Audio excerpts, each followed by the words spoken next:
चंद्रवंशी इन ब्राह्मणों को आगे बढ़ाते रहे, लेकिन ब्राह्मणों के दिल में कभी किसी के प्रति कोई दया नहीं आई। वैसे ही बोलना तो नहीं चाहता हूं, तो बातें जरूर कहूंगा। वैसे मैं आज तक किसी के बारे में नहीं बोला, मैं किसी की बुराई करता हूं कभी भी, ना मेरी आदत है बोलने की। लेकिन मजबूरी एक है कि अभी आप सब लोगों को पता ही है कि क्या ये मैटर चल रहा है अभी। तो वैसे अगर देखा जाए, समझदार के लिए संकेत ही बहुत होता है। ये बहुत ही गलत और बहुत निंदनीय कार्य किया गया है। अगर किसी का अपमान करना है तो पहले तो उसे अपने घर पे बुलाओ नहीं, और बुलाओ तो उसका अपमान ना करो, इज्जत ना कर पाओ तो बेइज्जती भी ना करो। और यादव जाति इतनी भोली जाती है जो हर किसी को हमेशा साथ देती है, लेकिन इतने भोले लोग हैं ये चंद्रवंश वाले, जो ये नहीं समझ पाते कि आगे सामने वाला हम लोगों के प्रति क्या सोचे बैठा है। वैसे ये बहुत गलत हुआ है, देखा जाए तो ज़्यादा ही गलत हुआ है। तो हम तो केवल एक ही बात कहेंगे कि भविष्य में कभी भी ऐसा काम न हो जाए जो हमारे हाथ से किसी का दिल दुखे और किसी का अपमान हो। क्योंकि काम तो हर आदमी कर सकता है अपने घर में, समय सबका आता है। ऐसा नहीं है कि एक ही वक्त सबका बना रहे, वक्त हमेशा बदलता रहता है और वक्त एक जैसा कभी नहीं रहता। तो हमारा कहना तो यही है कि हम लोगों को भी थोड़ा मन में विचार करना चाहिए और थोड़ा हम लोगों को भी सुधार करना चाहिए। केवल हमारा ये कहना है आगे के लिए, वो हमेशा होशियारी बरतनी चाहिए। तो खैर यही किया था पांडवों ने, उस अश्वत्थामा को जीवन दान दे करके छोड़ दिया। बोले हम तुम्हें मारेंगे नहीं, हम तुम पे दया करते, तुम जाओ।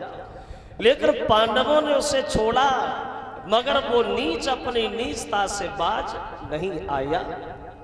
उसने एक ऐसा शस्त्र छोड़ दिया जो गर्भवती स्त्रियों के गर्भ अंदर ही अंदर जलाने लगा। उसने ये नहीं सोचा कि पांडवों ने हम पे दया की, हमें मारा नहीं है, हमें छोड़ दिया।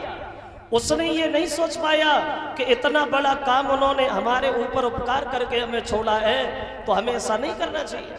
उसने ऐसा इसलिए किया क्योंकि चक्रव्यूह की लड़ाई में अभिमन्यु वीर गति को प्राप्त हो गए थे। तो उनकी पत्नी उत्तरा गर्भवती थी। तो उन पांडवों के वंश को नष्ट करने के लिए, पांडवों का वंश वीरान करने के लिए उसने वो बाण चलाया।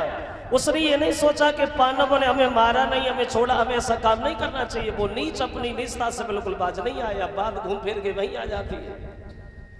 आदत वाले लोग अपनी आदत कभी नहीं छोड़ते। जिसकी आदत जैसी बन जाती वैसी बनी रहती। तुम बिलैया से कहना कि चूहा ना खा, अगर बिलैया से डंडा लेके कहो कि चूहा ना खा तो बिल्ली मानेगी नहीं, क्योंकि उसकी आदत है चूहा खाने की। वो हमेशा से जो खाते रहे उनसे अगर छीन लो तो उन्हें गलत तो लगेगा ही। अगर किसी को रोटी डालते रहो और फिर रोटी डाल के उसे खिलाओ नहीं, उससे छीन लो तो उसे बहुत गलत लगेगा। तो आदत वाला आदत नहीं छोड़ता। चुगल से मन की बात कहो, पर चुगल कबहू न चूके गो। वो अंधे पे भैंसिया कुतवैयो तो 9 की 11 कूते गो। पेड़ के नीचे ऊँटो करो तो पत्ता ही पत्ता सूते गो। और कुत्ते कितनो समझाइयो परटा उठाए गए। तो आदत वाले लोग आदत नहीं छोड़ते। जब उसने वो बाण चला दिया तो उत्तरा का गर्भ अंदर ही अंदर जलने लगा। तो उत्तरा भगवान कन्हैया के सामने जाके रोई है, घनश्याम ऐसा लगता है कि मेरा बच्चा अंदर ही अंदर जल रहा है।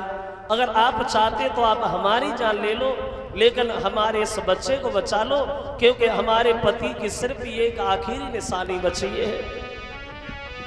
वो उत्तरा भगवान कन्हैया से रोती हुई बोली है, मुरलीधर बात ये है कि हे मोहन लीजे बचाए हमें और मेरे दुख की भरी कहानी है।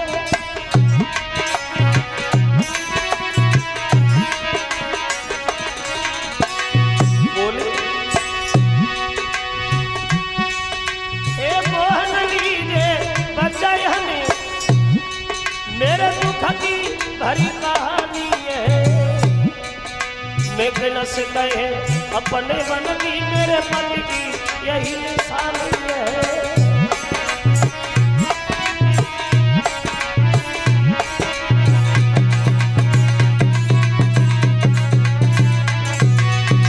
कहना ये है भगवान से रोई है मोतरा बोली प्रभु माँ मांगी क्या ये गुण भेद जो नहीं समझ में आता है। मुरलीधर मेरा कर्मकाल अंदर ही जलता जाता है।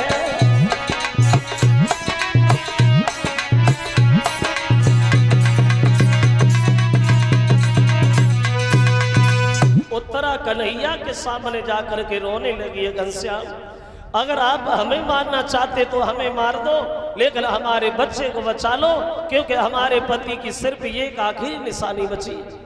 कन्हैया ने देखा, मन में सोचा इसमें तो सुस्थामा की चाल है, तो उस अस्त्र का पान किया और उत्तरा के गर्भ को जलने से बचाया। गर्भ की रक्षा करते श्याम। धीरे धीरे जब समय व्यतीत हुआ, अब पांडवों के घर में उत्तरा के गर्भ से एक पुत्र की प्राप्ति भई। और जब लड़का पैदा हुआ, अब तो पांडव लोग बड़े मगन हैं। बच्चे की खुशी में आंगन में बधाई बज रही है, पांडव लोग दान लुटवा रहे हैं।